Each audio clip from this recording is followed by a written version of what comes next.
And Mr. President, I want to transition just a moment here to recognize a longtime member of my staff, Chuck Kleeschulte, who recently retired from the Senate here. If you're from Alaska and you've ever had any dealings with the Alaska delegation, you have met or have dealt with Chuck Kleeschulte. He is held in great respect in our state as a result of the work that he did for so many people back home. And it's really an understatement to say that we miss him already. He's not been gone that long, but we miss him already. A little bit of his biography. For those who were not fortunate enough to know and work with Chuck, let me share with you. He is an Alaskan, not by birth, but by choice. He moved from Ohio to Alaska in 1976 to work as a reporter at the Juneau Empire in our capital. A few years later, he became press secretary for then Governor Jay Hammond. He followed that with a stint at the Department of Environmental Conservation, and then he returned to reporting for a few more years. Chuck first came to the Senate in 1991. He was convinced by my father, Frank Murkowski, who was the senator at the time, to move to Washington, D.C. to be his press secretary. And so he did. He made the move, and now 27 years later, Chuck is still part of the family here. He has served as my father's communications director, a legislative assistant in my personal office, and most recently as senior advisor for the Energy and Natural Resources Committee. Chuck, I think it's fair to say, was an institution within our institution. He has an encyclopedic knowledge of all things Alaska.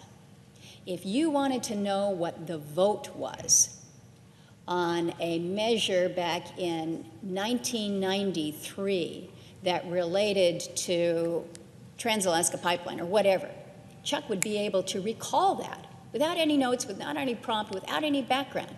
Chuck is extraordinary, and he has a work ethic that is second to none. We have a phrase that's been around for about 30 years now, and it's check with Chuck. Just check with Chuck, because you don't need to do any fact-checking. He is it. And his legislative achievements are almost too many to name here. But let me talk about some of the big-ticket Alaska items that Chuck was involved with. He was involved with responsible energy development in the 1002 area. He has led this fight for us, Mr. President, for decades now, as we have sought to open up ANWR. He has been the lead on a life-saving road for the good people of King Cove that we've just, again, been successful with. He's been working to build out a safer route on the Sterling Highway, a much-needed timber supply in the Tongass National Forest. He wrote legislation to ensure that the transfer of lands owed to Alaska, to promote the construction of an Alaska gas line, to expand the use of renewable resources such as hydropower, marine hydrokinetic, geothermal. Chuck's involved in all of them. He has been involved with so many significant accomplishments for our state. But what is equally impressive is the work that Chuck did very quietly and just every day for Alaskans all over the state. And whether it was a bridge that needed repair, a light pole that had toppled over in bad weather, land use fees that had been miscalculated by a federal agency, a land exchange for a remote community, Chuck was always there, no matter how small the problem, no matter how complicated it may be. Chuck was there to work on it. Chuck's only been retired now for a few weeks, and the people that I'm talking to that are saying, I miss Chuck. How's Chuck doing? Where is Chuck? They all say that they're going to miss him, and I say how much I already do. It is comfort to know that Chuck is not going too far. He's retiring from Washington, D.C., and he's moving to a beautiful little farm in Floyd, Virginia. Apparently there's only one stoplight in Chuck's new town, but I think Chuck is going to keep busy. His better half, Tori, says that she wants a cow.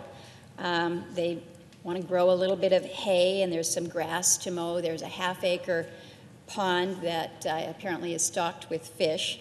There's a barn that we've all volunteered to help him paint this summer, so we'll figure out a time to do that barn painting. But to the people of Floyd, congratulations on bringing Chuck into the fold. We know the barn, the cows, the hay, the pond, the single stoplight, the whole community is very lucky to have him. I certainly was.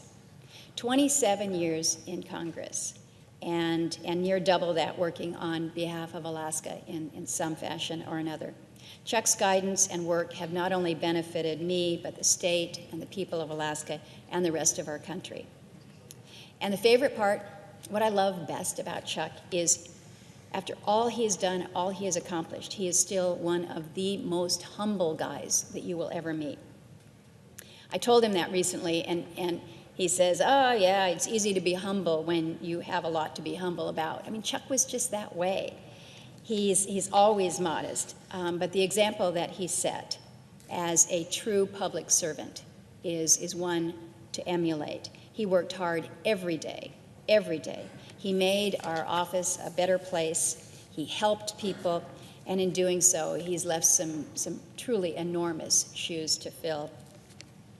And should anybody doubt that Chuck left a lasting impression, all we have to do is look at the single-spaced 50-page exit memo that he wrote to give to the rest of my staff, giving them updates on everything that he had been working on, the status, who to contact, what to do next.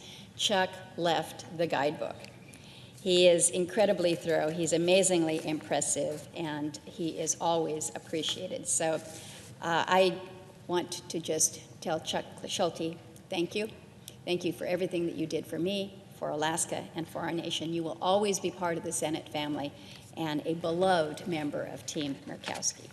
After 27 years, and on behalf of those who knew him, I wish Chuck the absolute best as he begins his very well-deserved retirement.